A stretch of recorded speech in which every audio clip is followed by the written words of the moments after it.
En los Salmos de David, en especial cuando tuvo el problema con Betsabé y todo eso, encontramos algunas ideas bastante interesantes y hasta cierto punto a veces contradictorias.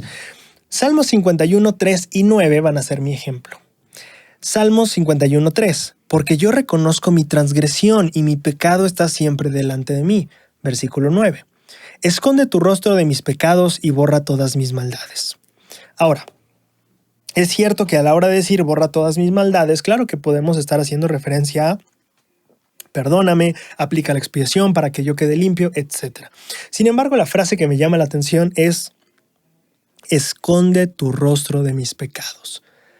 Muchas veces, vamos a ver si no ha sido tu situación, tal vez sí, tal vez no, no sé, pero la mía sí, creo que la de todos, de hecho. Pero muchas veces nos gustaría que Dios no estuviera viendo esa parte de nuestra vida, que Dios no hubiera visto, que Dios no se enterara de esa parte de nuestra vida, como que escondiera su rostro, diría David, de estos pecados míos, ¿no? Hay veces en las que tenemos el deseo de que Dios no vea las cosas que hicimos como un pecado. Ojalá no lo vieras como algo malo, ojalá no lo vieras de esa manera. Pero también nos gustaría que volteara su rostro y no mirara las acciones. Cometí este error, pero si tan solo Dios pudiera pasarlo por alto, si tan solo pudiera, en México decimos, hacerse de la vista gorda, o tal vez simplemente esconder su rostro, taparse tantito los ojos, así tantitito, Dios, tápate el rostro y no lo veas. Muchas veces llegamos a sentirnos así cuando hemos cometido un error. Pero ahora, David decía que él reconocía su transgresión. ¿Por qué le pediría a Dios apartar su rostro? Y claro que esto puede ser una representación de, ¿sabes qué? Vamos a pasar esto por alto, perdónalo, etc. Sin embargo, me gusta la contradicción que también podría interpretarse. ¿Puede uno estar arrepentido si sigue justificándose en parte en su interior? ¿Es posible estar arrepentido y sentir cierto o tener cierta tendencia a justificarnos?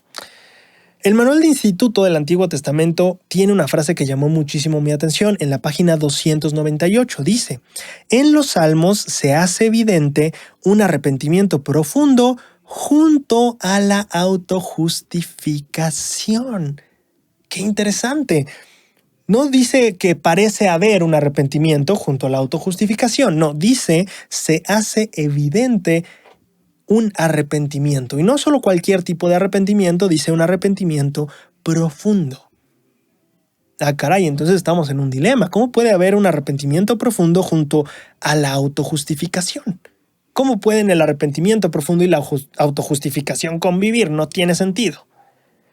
Bueno, creo que aquí primero tenemos que aprender, o más bien a mí me gustó reflexionar en la diferencia que hay o las diferentes connotaciones que el arrepentimiento conlleva. Por ejemplo, hay una diferencia entre sentirse arrepentido y haberse arrepentido. Si lo pensamos aquí en el mundo de la iglesia, nosotros usamos el arrepentimiento y nos estamos refiriendo a un proceso.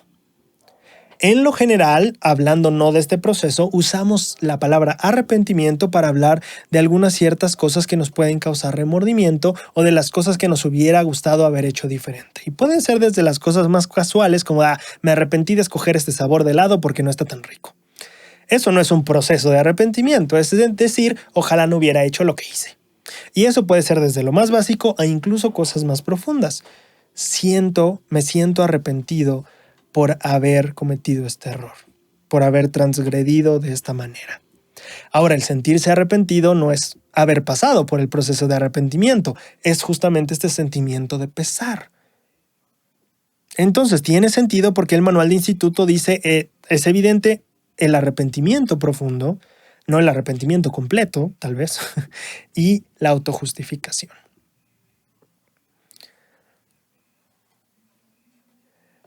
Ahora, si nosotros pensamos en estos mismos ejemplos o las veces en la vida en la que nosotros hemos estado ahí, o incluso pensamos en personas que están ahí, es estar como en este punto medio en el que todavía no estamos en el punto de llegar al proceso final de arrepentimiento, pero tampoco estamos del todo en la justificación absoluta.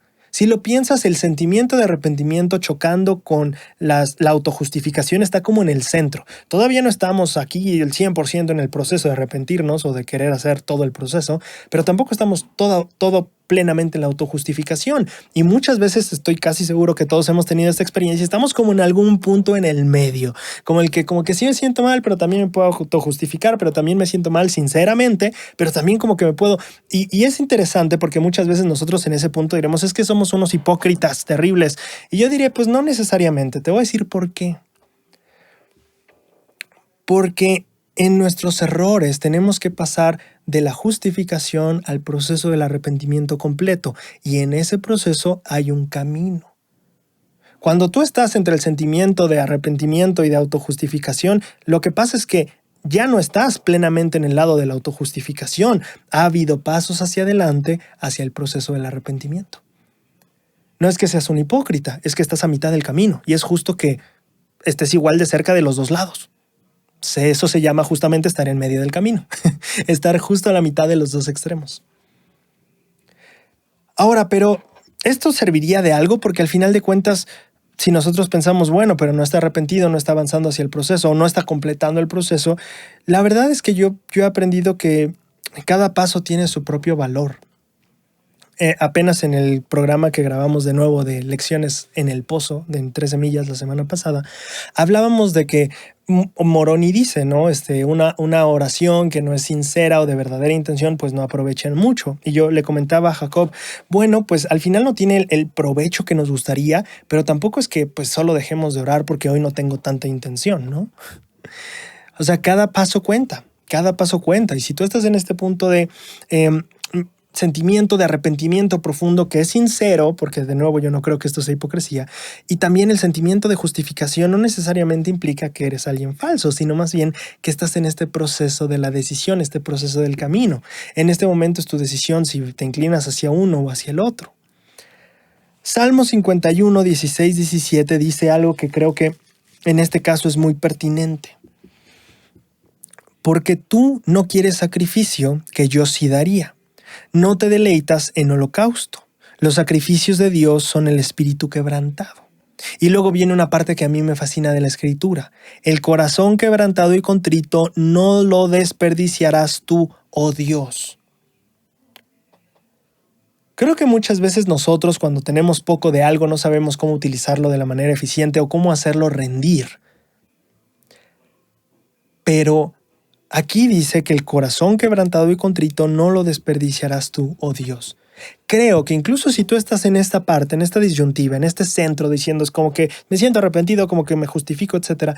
Creo que si tú decides dar un pequeño paso, por más pequeño que sea de corazón, que sea sincero, pero de un corazón quebrantado hacia la parte del arrepentimiento, creo que Jehová no desperdiciará ese corazón.